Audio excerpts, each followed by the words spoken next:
जैसे कि साथियों आपको पता ही होगा, आपको इस चैनल पे कंप्लीट एसएससी जीडी 2024 के लिए हमारे द्वारा तैयारी करवाए जाने की फ्री में साथियों बात की गई है और सभी कुछ पीडीएफ डॉक्यूमेंट्स और साथियों नोट्स आपको फ्री में दी जाती है।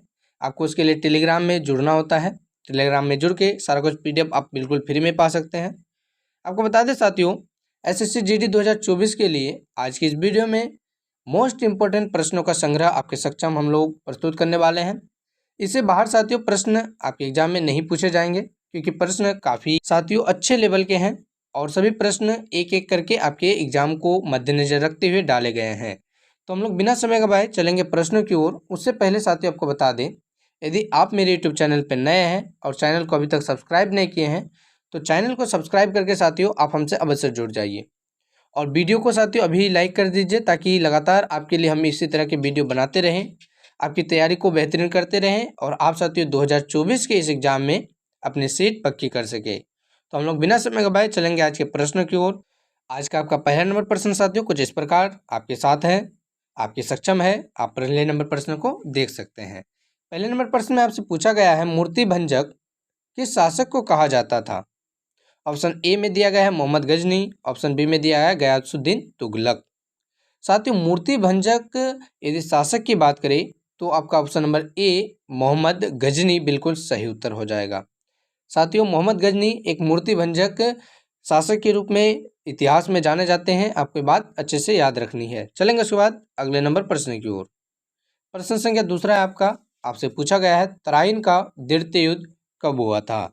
ऑप्शन ए में दिया है साथियों 1191 और ऑप्शन बी में दिया है साथियों 1192। यदि बात करें तराइन के प्रथम युद्ध की तो साथियों यह आपका 1191 में हुआ था। तो साथियों यदि बात करें किनके मध्य हुआ था तो आपको याद होनी चाहिए कि मोहम्मद गौरी और पृथ्वीराज चौहान के मध्य हुआ था। तराइन का प्रथम युद्ध साथियों मोहम्मद गौरी और पृथ्वीराज चौहान के मध्य हुआ था, जिसमें साथियों मोहम्मद गौरी की पराजय हुई थी, पृथ्वीराज चौहान की जीत हुई थी। उसके अलावा मोहम्मद गौरी साथियों बिना हार माने पुनः एक वर्ष बाद 1192 में तराइन का द्वितीय युद्ध करता है, जिसमें साथियों गौरी को विजय की प्राप्ति होती है। ठीक है साथियों, तो इस प्रकार से तराइन का द्वितीय युद्ध 1192 में आपका बिल्कुल सही उत्तर हो जाएगा। वही प्रथम युद्ध की यदि बात करें तो साथियों 1191, द्वितीय युद्ध 1192 आपके इस प्रश्न का बिल्कुल सही उत्तर हो जाएगा। आशा करेंगे कि आपको समझ में आया होगा। चलेंगे उसके बाद अगले नंबर प्रश्न की ओर। प्रश्न संख्या तीसरा में आपसे पूछा गया साथियों, चंदावर का युद्ध किनके मध्य हुआ था?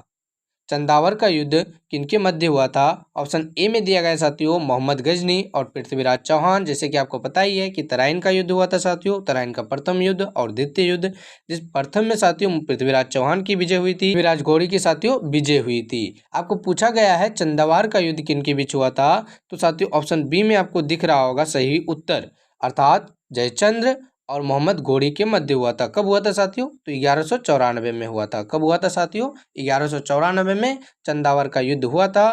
किनके मध्य हुआ था साथियों? तो जयचंद्र और मोहम्मद गौरी के मध्य हुआ था 1194 में। आपको ये बात भी पता होनी चाहिए। यदि बात करें साथियों इस युद्ध में किसको विजय मिली थी, विजेता कौन हुए थे साथियों? तो मोहम्मद गौरी बिल्कुल सही उत्तर हो जाएगा। चलेंगे उसके बाद अगले नंबर प्रश्न की ओर। प्रश्न संख्या चौथा है साथियों, आपसे पूछा गया है चंद्रशेखर आजाद की शहादत कब हुई थी? चंद्रशेखर आजाद की शहादत कब हुई थी? तो साथियों इस प्रश्न का सही उत्तर क्या हो जाएगा? ऑप्शन ए में दिया गया 11 फरवरी 1961 और साथियों ऑप्शन बी में दिया गया आपको 17 फरवरी 1931।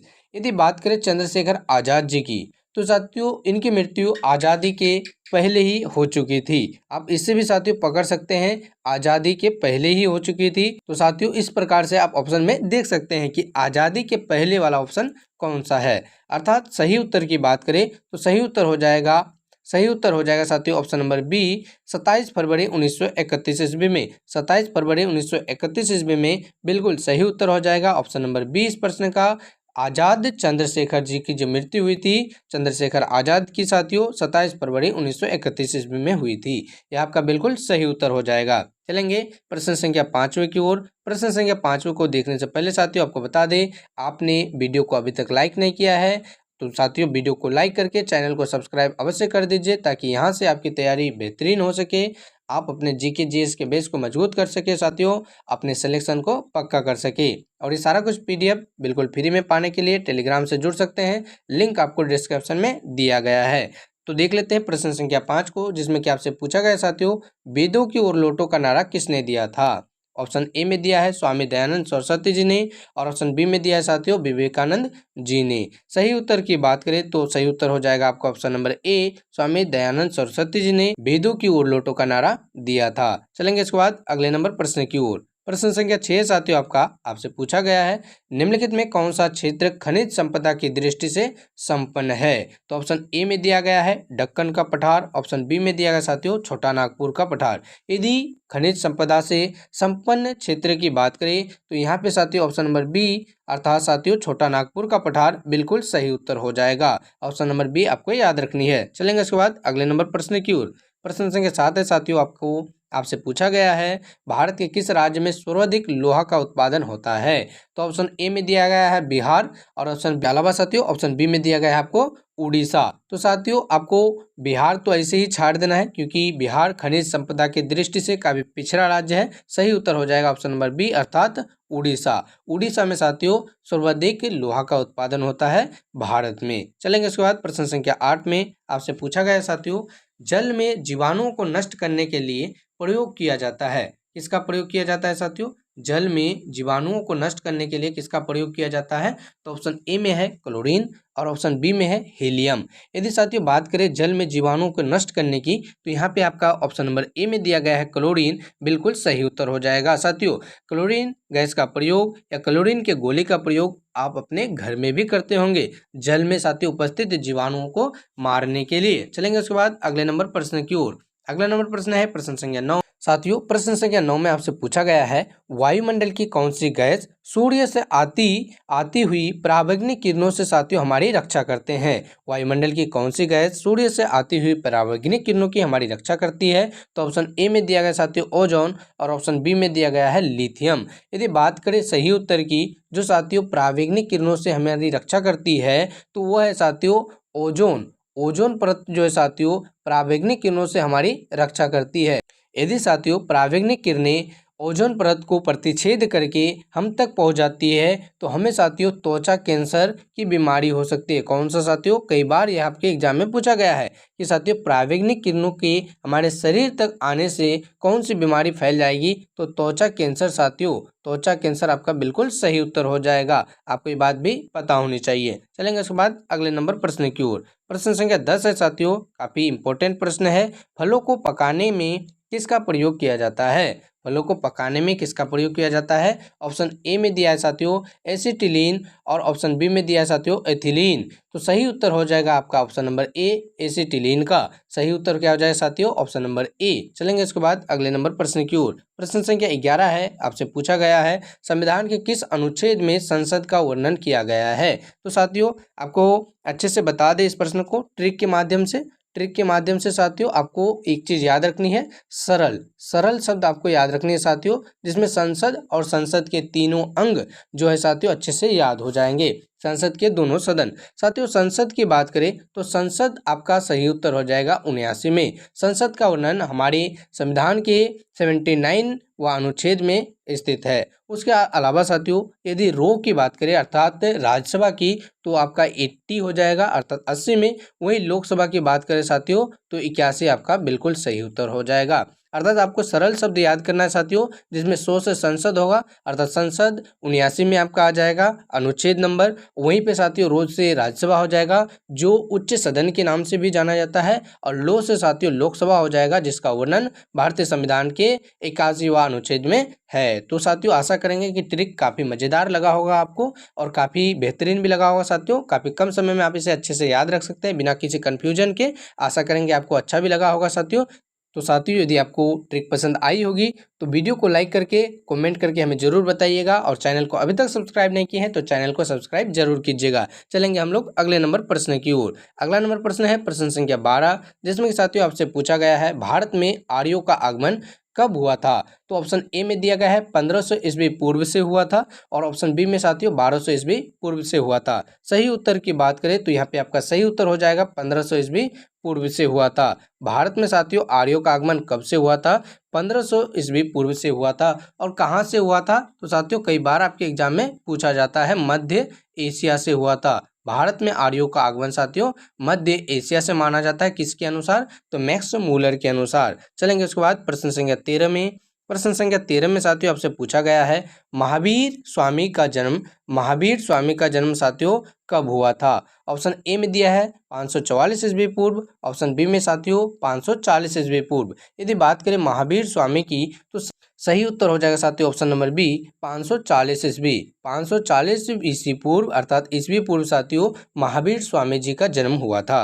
वहीं चलेंगे प्रश्न संख्या 14 की ओर, जिसमें कि आपसे पूछा गया है गौतम बुद्ध जी का जन्म कब हुआ था? गौतम बुद्ध जी का जन्म कब हुआ था साथियों? तो ऑप्शन ए में दिया गया है 527 ईस्वी पूर्व, ऑप्शन बी में दिया गया है साथियों 563 ईस्वी पूर्व। यदि बात करें गौतम बुद्ध की, जिन्होंने साथियों बौद्ध धर्म की क्या की साथियों? स्थापना की।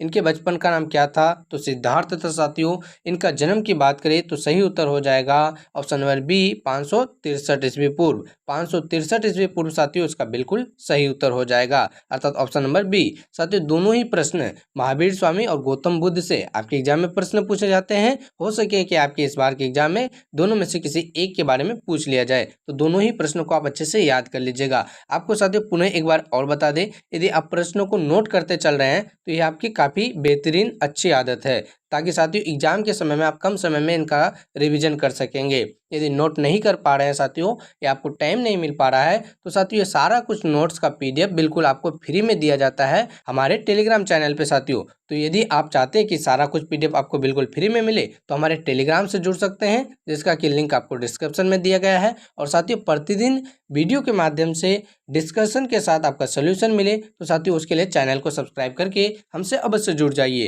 ताकि साथियों यहाँ से आपके एसएससी जीडी 2024 के लिए महत्वपूर्ण प्रश्नों का संग्रह प्रतिदिन आपको मिल सके और आप साथियों अपने सिलेक्शन को पक्का कर सके। चलेंगे उसके बाद अगले नंबर प्रश्न की ओर। प्रश्न संख्या 15 में आपसे पूछा गया साथियों अशोक द्वारा कलिंग पर विजय कब किया गया? ऑप्शन ए में दिया गया है 318 ईस्वी पूर्व, ऑप्शन बी में दिया गया है साथियों 261 ईस्वी पूर्व।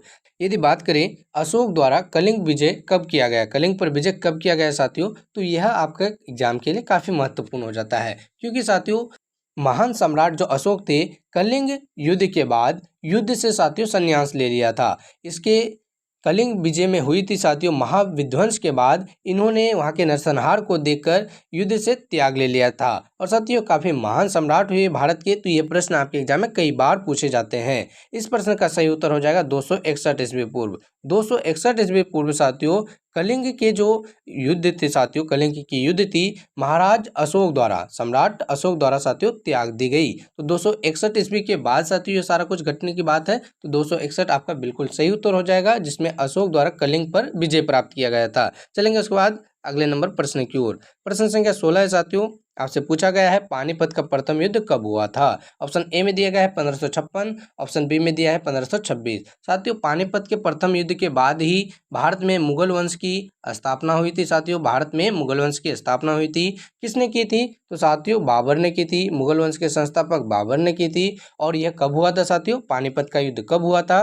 तो 1526 ईस्वी में साथियों, 1526 ईस्वी में पानीपत का प्रथम युद्ध हुआ था, जिसमें बाबर ने इब्राहिम लोदी को हराकर साथियों भारत में मुगल वंश की स्थापना की थी। भारत में साथियों किस वंश की स्थापना की थी? मुगल वंश की स्थापना की थी। इनकी एक पुस्तक थी, आत्मकथा थी, जिनका नाम क्या था साथियों? कमेंट करके जरूर बताइएगा। बाबर की आत्मकथा का नाम क्या था साथियों? कमेंट करके इस प्रश्न को बताने का कष्ट जरूर कीजिएगा। चलेंगे इसके बाद अगले नंबर प्रश्न की ओर। प्रश्न संख्या 17 में आपसे पूछा गया है गांधी जी ने जलियांवाला बाग हत्याकांड के दौरान कौन सी उपाधि त्याग दी थी? तो साथियों आपको सबसे पहले बता दें जलियांवाला बाग हत्याकांड कब हुआ था।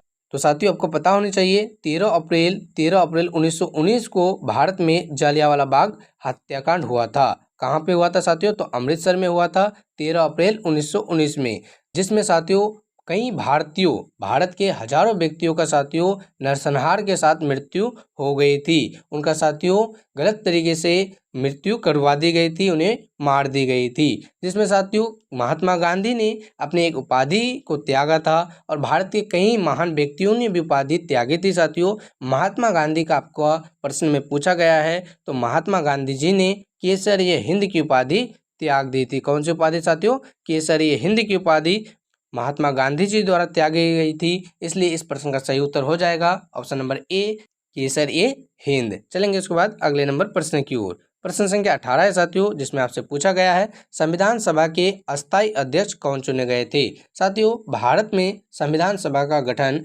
9 दिसंबर 1946 ईस्वी में शुरू हुआ। किसके कहने पे साथियों? तो कैबिनेट मिशन के कहने पर। उस समय अस्थायी अध्यक्ष के रूप में सबसे पहले तो डॉक्टर सच्चिदानंद सिन्हा जी को चुन लिया गया था। आपके एग्जाम में कई बार पूछा गया है कि भारतीय संविधान के अस्थायी अध्यक्ष किसे चुना गया था, तो डॉक्टर सच्चिदानंद सिन्हा। वहीं आपको अस्थायी अध्यक्ष के रूप में पूछ लिया गया है साथियों, तो डॉक्टर राजेंद्र प्रसाद जी को 2 दिन बाद 11 दिसंबर साथियों द्वितीय संविधान सभा में 2 दिन बाद साथियों 11 दिसंबर 1946 को अस्थायी अध्यक्ष के रूप में चुन लिया गया था। इस प्रकार आपके अस्थायी अध्यक्ष कौन थे? तो डॉक्टर राजेंद्र प्रसाद जी। वहीं अस्थायी अध्यक्ष की बात करें तो साथियों सच्चिदानंद सिन्हा जी आपका बिल्कुल सही उत्तर हो जाएगा। चलेंगे उसके बाद अगले नंबर प्रश्न की ओर। तो साथियों आपका अगला नंबर प्रश्न है प्रश्न संख्या 19, जिसमें आपसे पूछा गया है एलोरा की गुफाओं का निर्माण किसने करवाया था, किस राजवंश ने करवाया था। ऑप्शन ए में है राष्ट्रकूट वंश ने, ऑप्शन बी में है पल्लव वंश ने। साथियों एलोरा की गुफाएं कहाँ पे है? तो महाराष्ट्र में है। कहाँ पे साथियों? महाराष्ट्र में है। इसकी स्थापना या इसका निर्माण किसने करवाया था? तो ऑप्शन ए में आपका बिल्कुल सही उत्तर है, राष्ट्रकूट वंश ने करवाया था। आपका बिल्कुल सही उत्तर हो जाएगा। साथियों यह आपका आज का अंतिम नंबर प्रश्न है प्रश्न संख्या 20, जिसका जवाब साथियों आपको होमवर्क के रूप में कमेंट बॉक्स में देना है। कहाँ पे देना है साथियों? ये प्रश्न आपके लिए होमवर्क छोड़ी जाती है, जिसका जवाब आपको कमेंट में देना है। प्रश्न देख लीजिए, सबसे बड़ा महादेश कौन सा है? ऑप्शन ए में अफ्रीका, ऑप्शन बी में एशिया। इसका जवाब साथियों आपको कमेंट करके होमवर्क के रूप में जो आपको प्रश्न दी गई साथियों कमेंट करके जरूर बताना है। क्या होगा इसका सही उत्तर? कमेंट करके जरूर बताने का कष्ट कीजिएगा। और साथियों वीडियो कैसी लगी उसे भी जरूर बताइएगा। चैनल पे नए हैं और अभी तक सब्सक्राइब नहीं किए हैं तो चैनल को सब्सक्राइब करके हमसे अवश्य जुड़ जाइए साथियों। उसके अलावा प्रतिदिन क्यूज पाने के लिए टेलीग्राम पे भी जुड़ सकते हैं। ये सारा कुछ पीडीएफ फ्री में पाने के लिए टेलीग्राम में जुड़ सकते हैं साथियों। वीडियो को अभी तक लाइक नहीं किया है तो वीडियो को भी लाइक जरूर कीजिए। मिलेंगे किसी अगले वीडियो में साथियों एसएससी जीडी 2024 के बेहतरीन वीडियो के साथ। तब तक के लिए आपका बहुत बहुत धन्यवाद।